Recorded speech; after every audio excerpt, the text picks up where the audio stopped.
மழை பெய்து கொண்டிருந்த நள்ளிரவு வேளையில் அவன் பஸ்ஸுக்காக வெயிட் பண்ணிட்டு இருந்தான்.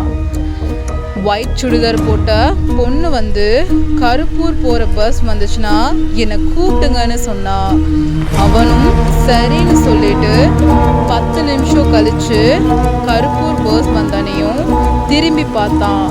அங்கே அந்த பொண்ணு இல்லை, பேக் மட்டும் இருந்துச்சு. கண்டக்டர் அந்த பேக்கை தொற்றாத அப்படின்னு சொன்னார். இவன் அங்கே மழையில் நனைஞ்சு போன ஐடி கார்டு ஃபோட்டோ பார்த்து அதே பொண்ணோட முகத்தையும் பார்த்தான். 3 வருஷத்துக்கு முன்னாடி இதே மாதிரி நள்ளிரவு வேளையில் ஒரு பொண்ணு பஸ் ஆக்சிடெண்ட்டில் செத்தே போச்சு.